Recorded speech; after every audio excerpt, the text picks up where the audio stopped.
A partir desta videoaula, nós vamos começar a estudar a nutrição mineral em plantas. E aqui eu quero fazer algumas considerações iniciais. Primeiro, nós vamos estudar as plantas. Nós não vamos estudar esses nutrientes no solo. Nós não vamos fazer nenhum tipo de recomendação de adubação. Nós não vamos fazer nenhum tipo de estudo sobre qual seria o adubo mais indicado para determinada circunstância. Nós não vamos fazer nenhum tipo de análise que envolva o solo. O nosso objetivo aqui é focar o que os nutrientes minerais fazem nas plantas. Como que eles afetam a fisiologia das plantas. É este o nosso universo. Para as pessoas que fazem agronomia, engenharia florestal, vocês vão ter disciplinas como, por exemplo, fertilidade do solo, em que vocês vão ver os nutrientes no solo. Aqui o nosso foco é para ver o que os nutrientes fazem nas plantas. E quando a gente pensa em nutrição mineral, a primeira coisa que eu quero chamar a atenção é que as plantas são seres autotróficos. O que são seres autotróficos? São seres que são capazes de sintetizar o seu próprio alimento. E aqui eu quero abrir um parêntese. Nós já vimos que a planta ela apresenta órgãos fonte e órgãos dreno. Então, como um todo, a planta, os vegetais, são seres autotróficos. Mas se nós desmembrarmos a planta nas suas partes, existem partes que são autotróficas, existem partes que são heterotróficas, ou seja, que não são capazes de sintetizar seu próprio alimento. As partes autotróficas são os órgãos fonte. As partes heterotróficas são os órgãos dreno. Fecho parênteses. Dito isso, a planta ela vai adquirir todos os nutrientes que ela precisa do meio que a circunda. E quando a gente pensa no meio, nós temos a parte aérea e nós temos o sistema radicular. Na parte aérea, a planta vai retirar o que ela precisa da atmosfera. No sistema radicular, ela vai tirar o que ela precisa do solo. Dentre os nutrientes que ela vai tirar da parte aérea, um deles é o carbono, o CO2, que vai ser utilizado pelo processo da fotossíntese para a incorporação deste carbono em carboidratos, que nós já estudamos. Ela vai também pegar da atmosfera, vai pegar o oxigênio, que vai ser utilizado como aceptor final de elétrons na cadeia transportadora de elétrons, para formar a água. E ela vai também pegar luz, que vai converter essa energia luminosa em energia química. E do solo, o que a planta vai pegar? Ela vai pegar a água, que é o meio onde todos os nutrientes estão dissolvidos. É tudo aquilo que nós já estudamos no primeiro módulo da nossa disciplina sobre relações hídricas. Mas além disso, a planta vai retirar do solo os nutrientes minerais. Então, da atmosfera, a planta vai tirar o carbono. O restante vem do solo. E quando a gente faz análise da matéria seca, e o que é matéria seca? É toda a matéria presente numa planta ou no órgão em análise. E como é que isso é feito? Você retira a água. Então, quando você pega uma folha no campo, por exemplo, para você determinar a matéria seca dela, você traz esse material para o laboratório e seca esse material, talvez não com temperaturas tão elevadas assim. Aí você vai pesar esse material, colocar dentro de um saquinho de papel e colocar numa estufa. E depois de 24 horas você vai lá e pesa. E você vai ver que o peso diminuiu. E você vai fazer isso a cada 24 horas até que não haja mais alteração de peso. Quando não houver mais alteração de peso, significa que toda a água foi evaporada. Então agora sim eu tenho a matéria seca. Pode durar 24 horas, 48 horas, 72, 96, depende da sua planta. Depende do seu material estudado. E aqui, a título de exemplo, a parte aérea do milho foi feito um estudo em que aproximadamente 44% era oxigênio, 43% era carbono, 6% aproximadamente era hidrogênio. Apenas o restante, aproximadamente 6%, eram compostos pelos nutrientes que a planta havia retirado do solo, pelos nutrientes minerais. Então a grande maior parte da composição é de carbono, hidrogênio e oxigênio, nas suas mais variadas formas de combinações. Aproximadamente 6% apenas é que eram os elementos químicos que ela retirou do solo. E aqui alguns comentários que são relevantes quando a gente trabalha com nutrição mineral. Primeira coisa com relação à origem deles. Eles podem vir do processo de decomposição do próprio solo, chamado de intemperização do solo, dos minerais, ou seja, da rocha-mãe que constitui aquele solo. Quanto mais rica a rocha-mãe, mais rico vai ser aquele solo.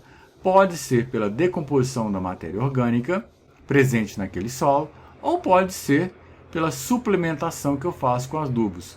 É o que nós chamamos de fertilização química. É um processo artificial. Então, eu estou colocando os nutrientes para as plantas. E uma vez que eles estão presentes, esses elementos químicos, esses nutrientes, têm que estar dissolvidos na solução do solo. Ou seja, têm que estar dissolvidos na água. Então, tem que ter água para que eles possam estar em solução, para que eles possam ser absorvidos. E agora, essa solução do solo, seguindo um gradiente decrescente de potencial hídrico, ele vai sofrer um processo de aproximação e transporte para dentro da planta. A aproximação é feito pelo gradiente potencial hídrico e o transporte, propriamente dito, é feito pelos transportadores transmembranares que fazem a permeabilidade seletiva das membranas. Esses são os responsáveis pela absorção propriamente dita, ou seja, de pegar o nutriente que está fora da célula e transferir o nutriente para dentro da célula, onde ele vai exercer sua função fisiológica. E nós já vimos isso. Então nós temos a água com os nutrientes minerais dispersos na solução do solo, ao redor da raiz, que vai ser absorvido, seja via simplástica ou seja via apoplástica, para dentro da planta e vai ser transportado pelo xilema para a parte aérea. E lembrando que, na grande maioria das vezes, os nutrientes vão ser absorvidos pelas raízes. Porque nós vamos colocar o nutriente no solo e agora esse nutriente vai entrar em solução e vai se aproximar das raízes através de um gradiente decrescente de potencial hídrico para então ser absorvido pelas células radiculares e ser transportado para o restante da planta. Isso vai acontecer principalmente na região dos pelos radiculares. Mas, por outro lado, eu também posso ter a absorção pelas folhas. É o que nós chamamos de adubação foliar. A grande maior parte das vezes, 99,9% das vezes, as plantas vão absorver os nutrientes que estão presentes no solo. Raramente, em condições bastante específicas, é que nós vamos fazer a adubação foliar propriamente dita e colocar os nutrientes diretamente nas folhas. E aqui está mostrando um exemplo de adubação foliar. No caso da esquerda, nós temos uma adubação foliar sendo feita de forma mecanizada por um trator, e aqui do lado direito com um pulverizador costal. Aqui nós temos outras formas de fazer essa adubação foliar, também chamada de fertirrigação. Aqui do lado esquerdo mostrando o pivô central e aqui do lado direito mostrando um maquinário do campo, fazendo a fertirrigação. Quando a gente pensa em adubação foliar, essa figura nos remete ao que nós estamos falando, em que os nutrientes vão estar dissolvidos nesta água que vai estar presente nas folhas. E normalmente, quando se fala de adubação foliar, nós estamos falando de adubação de correção.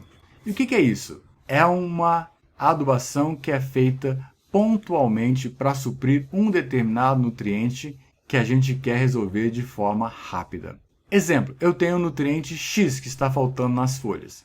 Se eu vou fazer o método tradicional, eu tenho que pegar um adubo, colocar esse adubo no solo, ter água presente no solo, esse nutriente agora vai ter que entrar na solução do solo, ser absorvido pelo sistema radicular, ser transportado para a parte aérea, para depois ir para aquela folha, onde ele vai suprir aquela deficiência que estava apresentando. Por outro lado, se eu faço uma adubação foliar diretamente na folha onde está faltando, esse nutriente pode ser absorvido diretamente pelas folhas. Isso permite que aquela deficiência seja corrigida mais rapidamente. E quando a gente fala em adubação foliar, eu só quero remeter para determinados cuidados que são cruciais quando se faz isso. Primeiro, nós temos que trabalhar com concentrações bastante baixas. Por quê? Porque se a concentração for mais alta, o que acontece com o potencial osmótico da minha solução? Fica mais baixo. Quanto maior a concentração de sais, mais baixo o potencial osmótico. Se o potencial osmótico diminui o potencial hídrico. A água vai de onde para onde mesmo? Do maior potencial hídrico em direção ao menor potencial hídrico. Se eu tenho uma concentração muito elevada de sais nessa gota, eu tenho um baixo potencial osmótico, consequentemente tenho um baixo potencial hídrico, e pode levar, então, ao invés da planta absorver a água, ela perder a água para aquela gota contendo o nutriente mineral. Então, ao invés de resolver um problema, eu criei um outro, que agora eu vou queimar as minhas folhas.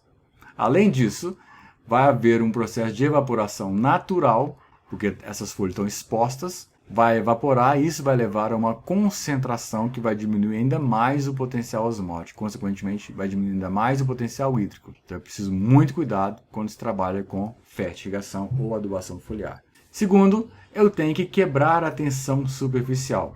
E para isso eu utilizo surfactantes. Surfactantes são compostos que diminuem a tensão superficial. Ou seja, agora a gota se espalha de forma mais homogênea sobre a superfície. E surfactantes nada mais são do que detergentes.